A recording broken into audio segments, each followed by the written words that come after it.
Welcome to the Whiskey Tourist. I'm Eric.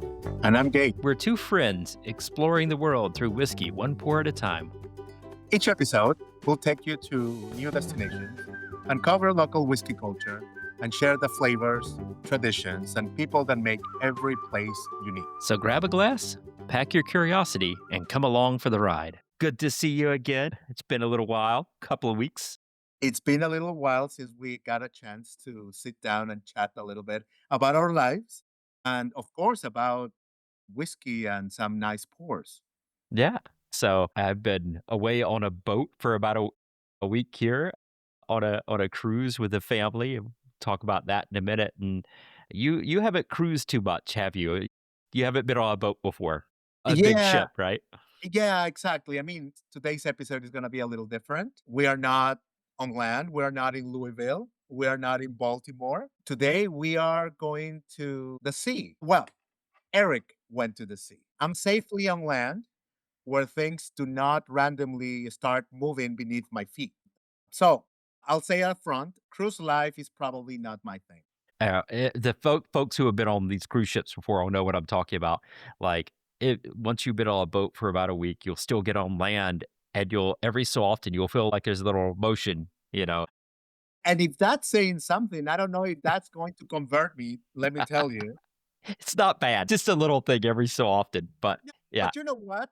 It's kind of funny for me too because I actually grew up around ships. My dad was an officer in the Peruvian Navy, so I've been in big vessels, and I do love the ocean. I love the beach. Give me a beach vacation, whiskey, and sand between my toes. I'm there.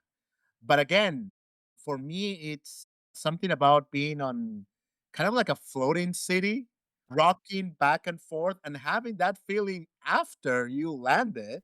And then to top that, surrounded by a few thousand of my closest strangers.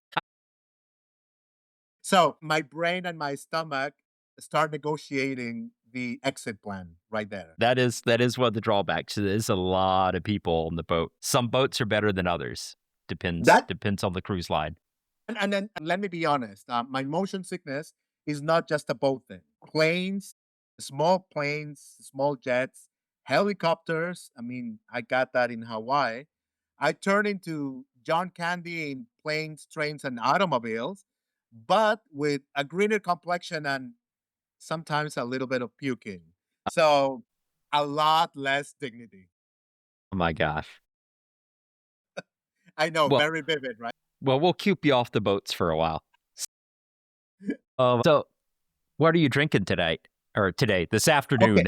Oh, okay. So this afternoon, I'm actually because I knew we were going to be talking about your cruise trip. I made a concoction cocktail. I saw this somewhere. It's rye. It's rye with Malibu and some pineapple juice and a little splash of lime juice. So it's Nice. really refreshing, very Caribbean like. So yeah, really apropos for today's episode. Very nice. It's probably better than most of the cocktails I had on this trip, but I'll get into Okay. that. I'll get into that in a minute. Yeah, so today I've got a pour of a 15-year-old Balvenie, got a single malt scotch that was aged in, well, it was finished in Madeira casks. And this was relevant to our chat today. It's a travel exclusive release. So it's a bottle you can only really get through duty free, or there are other certain outlets like ferries or cruise ships and things like that. There are other, but it's not something you can go pick up at your local liquor store. And that's very interesting because I would like to know more. I would like to hear more about that experience and what kind of bottles you can get in these cruises. So let's start setting the stage. So where did you go? What kind of ship are we talking about? And maybe more importantly, what kind of person this trip will be for? All right. So that's a good start. So this was a family trip. So family vacation with my wife's side of the family, Hmm. and really loved them. There were 12 of us all said and done, with uncles and cousins and some close family friends as well that we don't see that often. So there was I mean, we were a pretty big group, but it was nice. We were doing a it was about a week, a little over a week. It was like an 8 or 9 day cruise out of Fort Lauderdale that went down and hit a bunch of places in the Caribbean. So we're on Holland America, which is, it's a fairly big cruise line. It's owned by Carnival. Carnival owns so many They cruise lines. Yeah, We they're didn't huge. Yeah, they are. I didn't know this, but so Carnival has, their namesake, they've got Carnival. They also own Holland America. They own Princess. They own P&O. They own Seabourn. They own something else too. There's like, I think there's a AIDA. There's like a German line that so they have a bunch of different, like they own so many lines. Yeah, so we were on Holland America for, a little over a week doing a bunch of Caribbean islands. So let me ask you, how many people are on this thing, on this cruise specifically? On the boat, I don't know how many people they had on the boat itself. It could handle up to like, it's one of their newer ships. Okay. The I think it's a Pinnacle class ship, one of their newer boats. I think it can handle somewhere between like 2,500 to 3,000, which is sort of Oh, middle sized, just not huge. Like you get like Royal Caribbean, they get like 6 or 7,000 people, right? This is like a medium sized boat. okay. So Yeah. basically kind of like Costco meets Las Vegas on a Saturday with all those people like bumping into you, but floating. Only in certain parts, right? It's a pretty big ship. I mean, in terms of the capacity, it's sort of mid-sized, but certain places were crowded, like around the pools. The swimming pools had a couple of swimming pools, which I think are a little smaller on this class than the I've sailed Holland America a couple of times, and I think the ships they had from the class before this, like the slightly older boats, had bigger swimming pools. And reason these felt a little more cramped than the ones previously. So I didn't love the swimming pools on here, but they had more of a on the main deck. So you've got all sorts of stuff, but it's not like Carnival or this ship wasn't like the big crazy family cruise ships that have like go-karts and water slides and all the it doesn't have all that big crazy stuff, right? This one kind of gears itself more to sort of older Gen Xers and boomers. Like it's a little bit of an older Okay. demo than Okay. some of them, right? Okay. So now we're Yeah. talking about, I guess, the vibe. Yeah, yeah. And this, So and this is important. So are we talking Vegas? Are we talking Disney? Are we talking spring break, retirement community? a little closer to the last one than to the first Okay. ones. So, I mean, they did have, like, shows. There were dancers, and there was they have these kinda shows they do every night, and then they have music, like, there's the BB King Blues Club that they have, and they have Billboard on board collaboration, so they have some, like, pop music and stuff, like a dueling piano bar kinda thing. That kinda stuff, different stuff, but it's not like a bunch of 20 somethings or teenagers. There are a lot of scooters and wheelchairs, I'll put it that way, that you see on this Okay. boat. So, Okay. our family also skews a little older, so this was more like Okay. that. Yeah, yeah, And yeah, let me tell you, and yeah. I think that's key, because in this stage in my life, I've done the clubs, I've done the raves. I think I earned my stripes. So let's be real. I'm double that age from, the crazy 20-year-old. And my body is my temple. And I don't want nobody that I don't know shaking it. They did have a casino, which I didn't love. There's a casino on board. Once you get into international waters, they do open that, but, like, you can smoke in that casino, so I didn't like that at all. Oh, Coming from a former smoker, I just I hate the smell of it now, so no offense to smokers, but, like, being a former smoker, I hated that because, like, it would just permeate through the middle of the ship, and if you didn't smoke, it was hard, it yeah, was just yeah. hard to get away from. I didn't care for that so much, but they had a lot of bars throughout. I'll talk about that in a minute, a little bit about those in a minute. And they had a lot, like, of little classes and things. It's like folding origami or photography. They had lots of these little workshop things you could do. So, that kinda stuff, but it's a very different vibe than you're gonna get from, um Virgin Voyages, which is like, Richard Branson's cruise line, which Mhm. is very cool. I've had some friends that have done that one, and that one's a very cool cruise line, and it skews a little younger, 21 and up, but it skews younger, so you're not gonna get little kids on that boat, but you're also probably not gonna see a lot of, you know, 60, 70-year-olds on the boat either. And so it's gonna skew a little like Gen X millennial, Millennials, probably. Yeah, okay. yeah. Alright. Probably, and it's kinda cheeky. It's got a cheeky vibe to it. So all the cruise lines kinda have their own kind of vibe. I liked Holland America for Alaska. They do Alaska really well.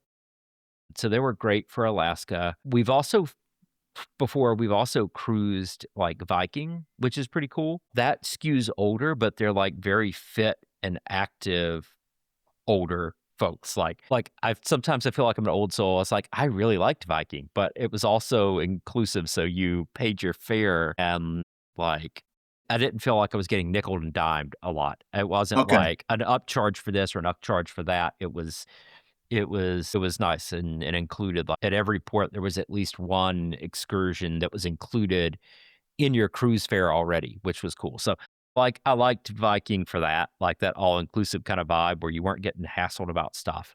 Like, you got to the boat and you were just yeah. Yeah, so I guess you did talk a little bit about the activities Mhm, in this mhm, cruise, but let's go back to it a little bit. mhm, You said about you talked about the casinos, yeah, you talked about the pools, mhm. some shows, I guess? Yeah, they have, like, their own stage productions. So they have dancers and Okay, musicians, and they do shows in the okay. evenings, So yeah, mhm. and I'm assuming this is all optional fun, Yeah. or is it like constant stimulation everywhere? There's always something happening somewhere, but you don't have to be part of it, right? So you can kinda check out and just go hang out, right? And do your own thing. You could just, like, chill by the pool or, chill on the balcony in your room or something like that. But there's also always options for something to do that's happening somewhere. They've got a spa on board, so you get a massage. You could do, all these things that you could do. So there's something for everybody to do, or if you don't wanna do anything all, that's cool too.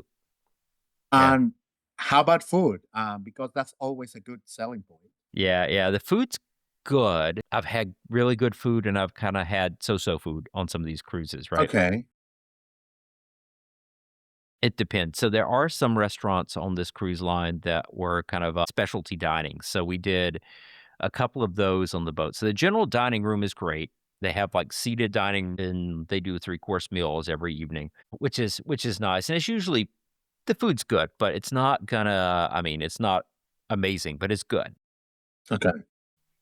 The up Then they have, of course, the Lido deck was like a buffet that everybody thinks about on a cruise ship, right? And it's not really a buffet, but they had a lot of stations where you go up and you'd be like, "Do you want to get brisket or a burger, or do you want sushi?" Like, they have almost anything you can think of. There's like a taco station and an ice cream station, so you name it, they had it. Yeah, So is this yeah. like unlimited food Mhm. options, Yeah, variety that's of all included in your fare, so eat whatever you want, as much as you want, whenever they're open, yeah. Okay, okay. On the Lido deck, and then the seatings, I mean, even for the seated, you could order additional entrees if you wanted to try something different. The specialty dining was pretty cool. They had, a few of these. There was an Italian restaurant, Canaletto, which we didn't do that one on this cruise, we've done it before. They also had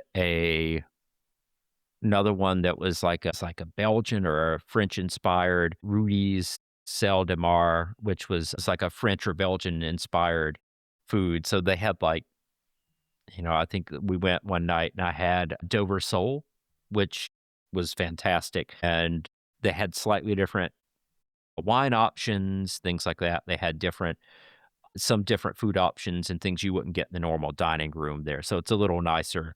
It's a smaller dining room. You get more attentive service. It's a step up from the regular dining room.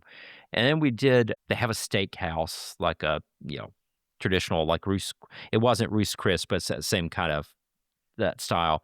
And then we did one night, it was, Morimoto, like from the Iron Chef, you know? Yeah, yeah, He yeah. he had a he has an arrangement with Holland America, and we did a dinner there, and that was absolutely fantastic. I think hands down that was probably the best meal I had on the ship was the Morimoto, restaurant, that dinner that night.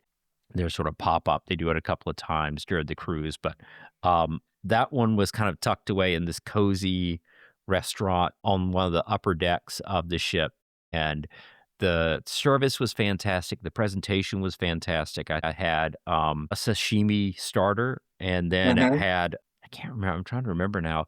Had the sashimi starter, I had a lobster pad thai for my main. It was so good. But anyhow, and a tofu cheesecake, which was an interesting twist, but it was very tasty. It's better than you think it's gonna be. Yeah, so Yeah, that's yeah, already speaking my language right yeah, there. But just again, I mean, trying to walk a straight line while the floor is yep. doing its own thing, that's where I lose a little points, you know? Yeah. It's not that bad. Once in a while, if you hit rough water, you'll get some rocking, but for the most part, these ships are stabilized pretty well. So, at least while you're on it, you're not gonna notice it that much unless you're in some rough water. But for the most part, like, under normal conditions, you're not gonna notice it too much. You're Okay. not, like, hanging on to the wall. Okay, okay. And then you also have the time when you're on a cruise, Uh-huh. especially when you are in many days in a cruise like you were, Yeah.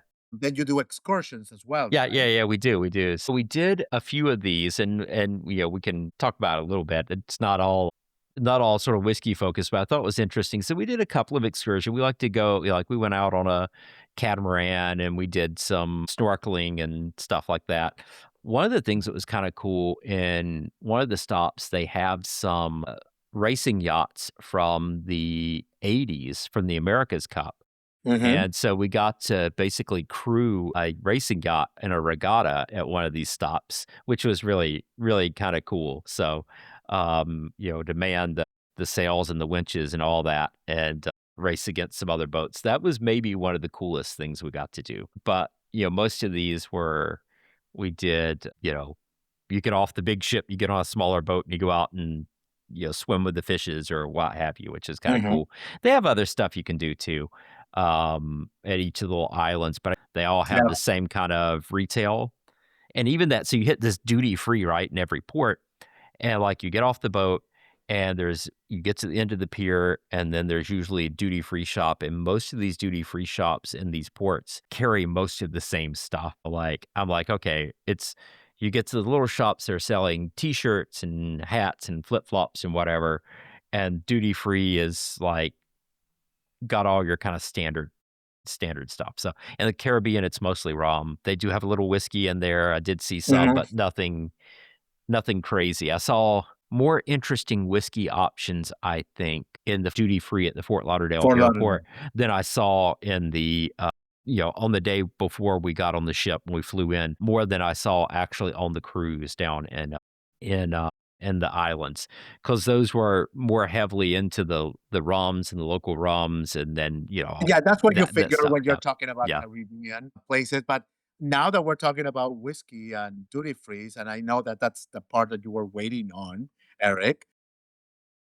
So tell me about the duty free in Fort Lauderdale, about the whiskey selection. Is the whiskey experience and the selection actually good or it's just available?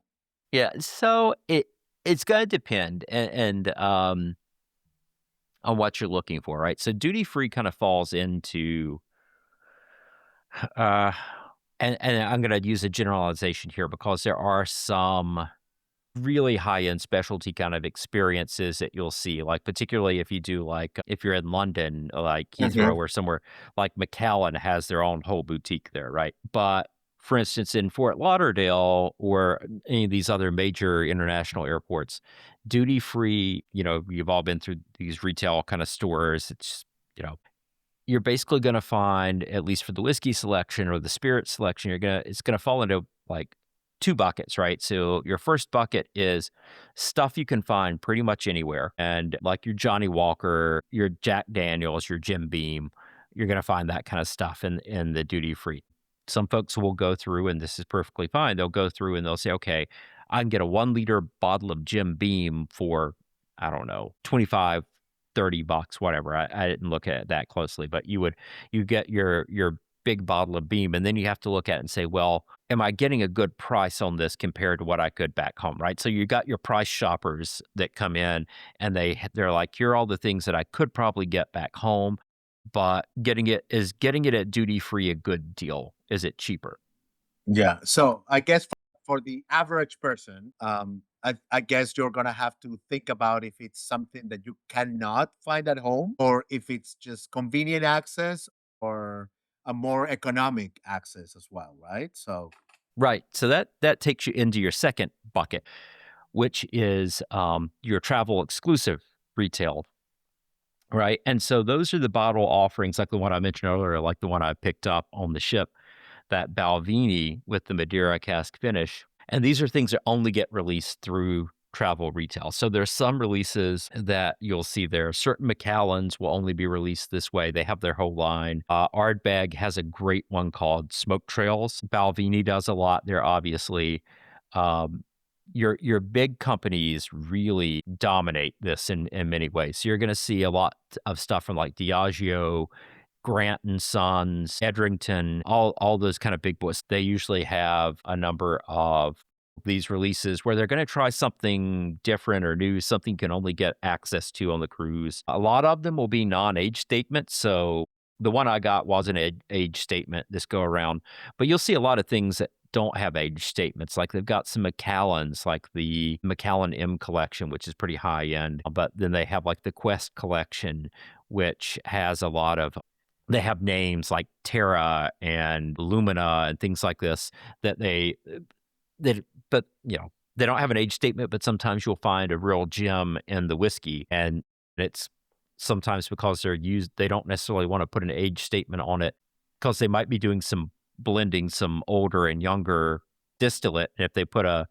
age statement on it and the youngest bottle in the blend is, 5 years old, the youngest barrel, then it has to be labeled as a 5-year-old. So sometimes they wanna play with the flavors, but not be stuck with the age statement, right? So you'll see, that's kind of what I shop for, right? When I hit the duty free is what are these things that I can't find elsewhere that might be interesting or new or different? So I saw a lot of interesting stuff in Fort Lauderdale at their duty free.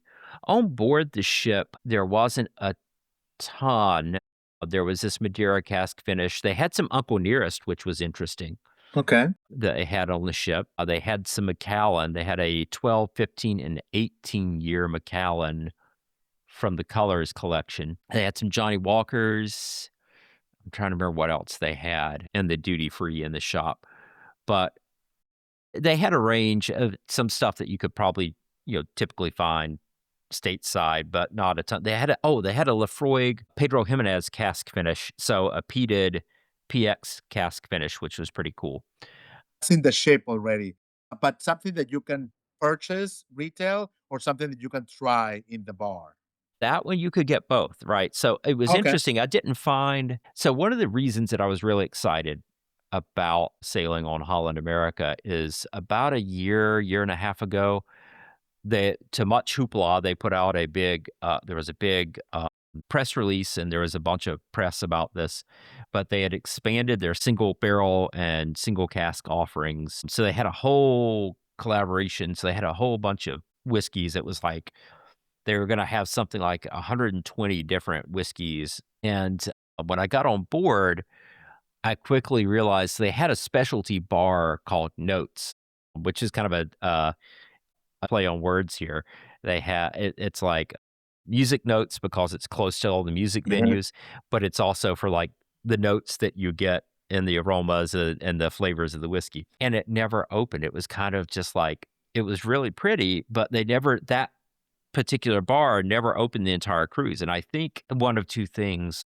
It could have been because it was a Caribbean cruise, and you don't normally think about the Caribbean for whiskey. It's more of a rum kinda thing, at least for now, although there's some historical precedents there with whiskey in the Caribbean. But there was also it seemed like the ship was running low on certain bottles too. I saw some interesting bottles there, but some of the things that I was expecting to see weren't really available, and I think it had to do with the fact that the ship was going into dry dock for about 3 weeks as soon as that cruise finished. So as soon as they got us off the boat, they were going down to the Bahamas for 3 weeks of dry dock for updates and renovations. So I bet they were trying to clear out some stock.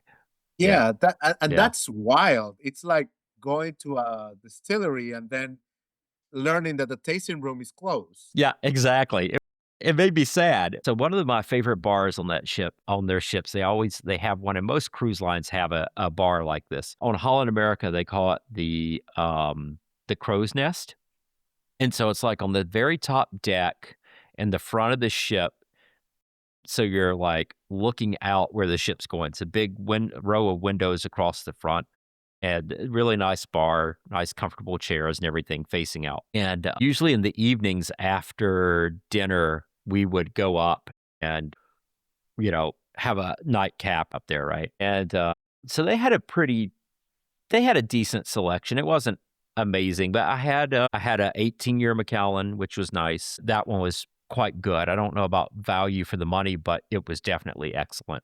Excellent pour. I had a 15-year Dalwhinnie. I had the Lefroy PX finish that we mentioned a while ago. I'm trying to remember. They had a couple of other things. I'm trying to remember. There were a few things that they had in the bar but did not have in duty free, which was kind of sad because it would be nice to have it there, and then you could go to the duty free. You could go to the shops and just pick up anything that you like, but they didn't. They didn't have space for that. I did have a. Let me see. They had Blanton's. They had a number of things there, Whistle Pig and some stuff like that. They also had a Glendevron, which is interesting because Glendevron, it comes out of the Macduff distillery in Scotland, and that's a travel retail only. So you won't go down to your local liquor store or ABC store. You won't find Glendevron on the shelves at all. It's a brand purely created for travel exclusive. So you can only get it in duty free, which I think is kind of cool. It's kind of neat to have something a little unique or special for that.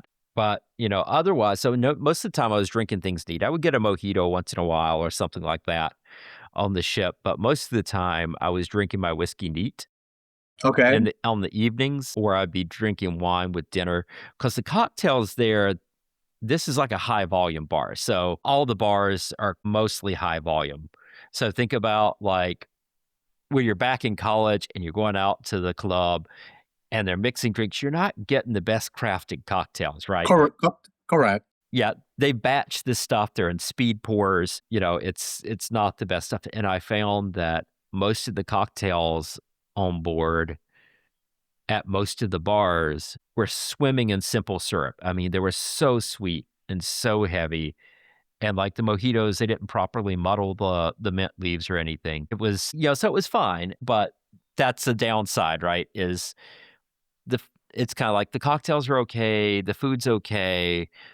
None of it's going to be amazing. It'll be good, but it won't be great. So that was the only downside. So there weren't a lot of good whiskey cocktails and whatnot on the ship. I had a decent Manhattan one night, which was good, but otherwise it wasn't the cocktails weren't great. But Yeah.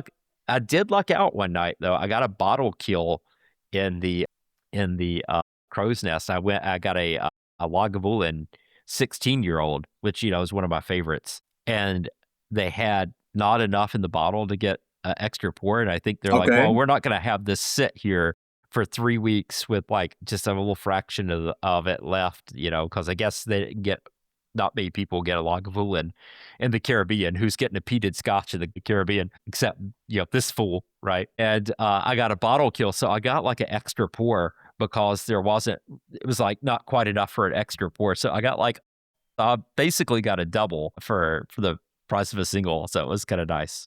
So I guess an important question for you. Whiskey, a double shot of whiskey on a moving ship. Good idea or questionable life decision? For me, it's a good idea, but depends on how rocky the ocean is when you're getting it. Well, I guess going back to the duty free, I guess a question is always like, is it actually worth it? I mean, for me, sometimes I feel like duty free, it's like some outlet malls. Mhm. Sometimes you win, sometimes you think you won, but later on, you're like, wait a minute, is this price okay? So I guess bottom line, what should people be looking for and what should they be avoiding? Right. So I think it's going to be like, let's go back to the two buckets we were talking about earlier, right? Yeah. So if you're just shopping on price, know what you like and know what you can get it for back home. And you got your your app and I guess Drizzly's not around anymore, but there's some other you can Google prices and figure out if it's something you're drinking all the time at home, you kind of have a good idea of what that price is going to be. For the travel exclusives, this is why I like places where you can try before you crack a bottle open, right? Because you're going to either some of them you might say, "Oh, this is a limited run." Maybe this is an investment, right? Where I'll get this fancy bottle that it's hard to find and I'll hold on to it for a while as an investment, right? Maybe it'll go to auction, maybe I'll trade it, maybe I'll sell it later. That's not really my MO. I don't do that a lot. I'm firmly in the camp whiskey was made for sharing. So if I get a bottle, I want to pop it open and share it with my best friends and strangers and anyone else that wants to sit around and drink and talk whiskey with me. Um, That's true, by the way. 100%. so like if you're gonna hold on to it, fine, whatever. You're not gonna care what it tastes like. But I do like the ones that, like I said, I do like the like on the ships where you can taste this stuff before you decide whether or not you want to buy a bottle of it to take home. So if you kind of know distilleries, you know flavor profiles, you can probably gauge what you're going to like and what you're not going to like. Even when it comes to their travel retail exclusives. The other thing that you might do is go online and check out reviews, bottle reviews, right? So if you go to places like Distiller, like the Distiller app or Whiskey Base or Google any of these, go to YouTube and Google the bottle, right? If you're looking at these and you're thinking about it, plan ahead if there's something you want specifically, or if you have Wi-Fi on the boat, go Google it before you buy it, right? Or wherever you are, if or in the airport, do a quick Google and you can probably find a review of it somewhere to get an idea if you think you're going to like it or not. But that's kind of what I lean to is for the things that are a little harder to find, they're going to be a little more interesting, right? And sometimes I'll just pick something up because it sounds interesting, which is distilleries love me for that because I will drop a bunch of money on a bottle just because it sounds like it's going to be cool. Yeah. Okay. All right. So what actually made it into your suitcase? All right. So this go around was the Balvenie 15-year-old with the Madeira Cask Finish that we talked about earlier. Mhm. I like Balvenie. Their stuff is really quite good in my opinion. I've never really been let down by Balvenie. Oddly enough, they do a great Caribbean cask piece, like a rum cask finish, which, oddly enough, also was not on the boat. I Was felt not like there. it's a missed opportunity, right? This Madeira cask finish is quite good. It's got a lot of uh, berry notes. It's got some orange zest, some walnut on it.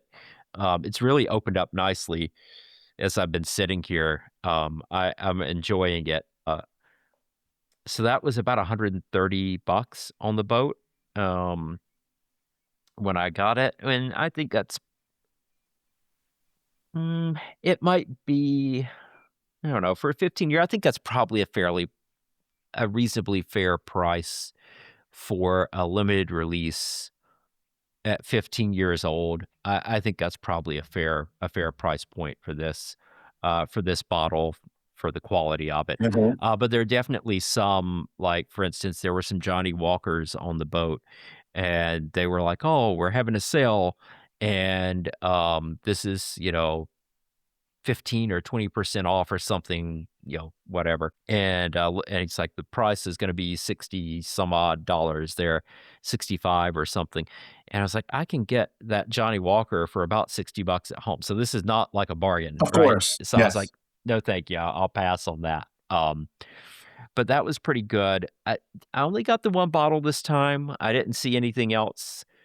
Um on the ship that or in duty free that I wanted. I was trying to get my hands on a bottle of Ardbeg Smoke Trails, which is a really great line, release line, and that's a travel exclusive only. And unfortunately, they didn't have it on the ships or the duty frees, any of the duty free shops in port. And I couldn't get it at the airport because I didn't have an international flight. So the only way you could shop duty free, of course, Or is if you have, international. yeah, international ticket, or if you're in the islands getting on a boat and, leaving by boat from it to another country. That is a good note. When you're getting on the ship, most cruise lines, you can bring on wine and champagne. You can usually bring a bottle or 2 on for your own consumption, and you can do that at every port. But hard liquor, most of the cruise lines, like, if you got off the boat, you picked up a really cool bottle of rum or a really awesome limited release from duty free, when you come back on the ship, they're gonna hold it and they'll bring it to you. You'll pick it up, like, the night before you disembark, so you won't be able to have it in your cabin or in your room, like, even if you pick something up at the shops on the ship, like I did with this bottle of Balvenie, you buy it and they hold it, and then you get it the night before you leave the ship when you go back in. So I'm not sure how much of that is that they want to control alcohol consumption because they don't. Well, Probably. I think it's actually, I think it's probably more economics, to tell you the truth, where they want you buying their booze from their bars because you could pre-order to get bottles of, like, Okay. you could get a Johnny Walker or a Grey Goose, or something like that. You could get a whole bottle in your room, insane markup, like a really stupid markup. They would sell you an entire bottle that you could have in your room, but you couldn't bring your own. So I'm sure it was about money is the thing. But so you can't bring it back on board, or you can, but they'll hold it for you until the end of the cruise. So, but anyway, So hoping for more next trip. So next trip we have, I will be flying in a few weeks here. I'm going to be headed down to Anguilla, which is down close to the Virgin Islands, in that same area, but we're going to be staying put for a little while, for about a week there. But that will give me an international plane ticket, which means then I can get to all the goodies in the Miami International Airport, and they're duty free, and they have some pretty decent offerings at the Miami airport. So I'm looking forward to reporting back on that one. excellent, excellent. But now going back to the cruise. So final verdict, Eric. Cruises, worth it? Yes and no. No, Okay. that's not the answer you want. So yeah. So I've had some great cruises. Yes, I absolutely love them. And I've also had some less than ideal ones. So it's all going to be, what's your jam? What do you love? And what ship are you going to be on? Because it's like we are saying, every ship has its own personality, right? So you've got a whole range of lines and a whole range of ships, and the vibe is going to be totally different depending on which cruise line you're on. So find the cruise line that fits your vibe, and it's going to be awesome. Yep, yep. So for me, I think it's still a maybe. I'm open to the idea. But if I ever find myself on a boat, somewhere in Europe or floating through the Amazon with a glass of whiskey in hand, hey, why not? So you might have converted me a little bit. So we'll see. Well, you've got some trips coming up too. You want to talk about that a little bit, and where you're headed and what you might be looking for? Yes. So next week I'm gonna be doing some work trips, but I'm going to have some, leisure time. I'm hopeful for that. So I'm gonna be going for a few days to San Diego and then hopping into another work trip to St. Louis, which I'm really looking forward because I know that there are very cool bars that I could hit up there. Nice. I can't wait to hear about that. Talk to you about that when you get back from those trips. So that'll be great. Definitely, Yeah. definitely. And let me see. So, what about distilleries? What distilleries do you have out there? I have to check them out. I know that they have some on the Missouri side or maybe on the other side of the river. I have to check them out. I haven't been able to do a whole check on the area, but really looking forward. Well, and not only about whiskey because for me it's also about food. I'm also looking forward for good barbecue. Oh, absolutely. You are the foodie. You are the foodie in this crew. So I'm looking forward to hearing that. There's nothing that goes better with barbecue than a glass of bourbon. Exactly. Yeah. So talking about bourbon and whiskey and drinks, last call. Last call. Yeah, so what was your favorite drink and why? Let me think about that one for a second. Last call. So, favorite drink that I had on that trip was probably the 18-year Macallan that I had um, in the crow's nest. It was excellent. Incredibly smooth, a big sherry bomb like you would expect. Just everything was in perfect harmony with that. Sometimes you'll get a older aged whiskey where it's a over oaked, or there are pieces of this that just aren't in harmony, or one flavor overpowers another. But this was just absolute perfection for the 18-year Macallan from their Colors collection. I really, really enjoyed that pour. Nothing like innovative or crazy or fancy, but it was just absolutely delicious and made for the perfect ending to a fantastic day. Yeah, I looking out at the ocean, having that pour, it's fantastic whiskey in hand, and just watching this like incredibly calming view of the waves rolling in as you're with the sunset as you're going out to sea. It's just probably my favorite thing is it's mesmerizing just watching the ocean and watching the sunset. It's my favorite part. Yeah.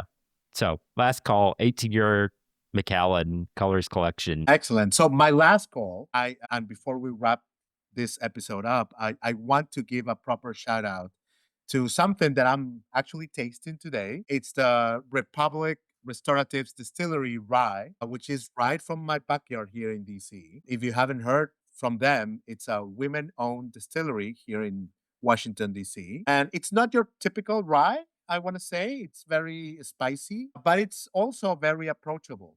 And Eric, you know me, I like my sweet stuff. But hey, a little spice Yeah. never hurts.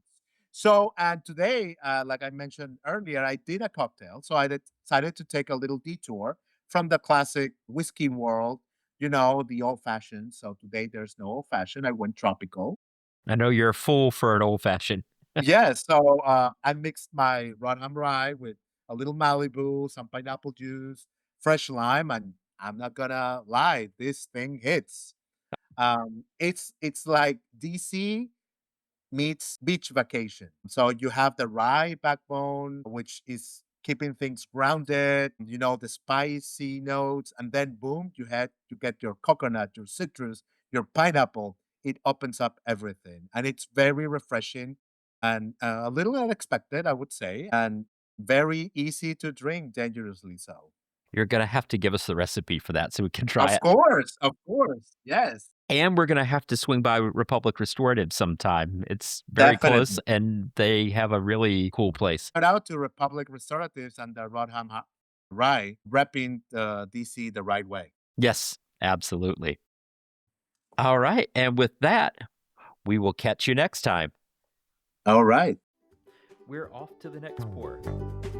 Catch you at the next stop.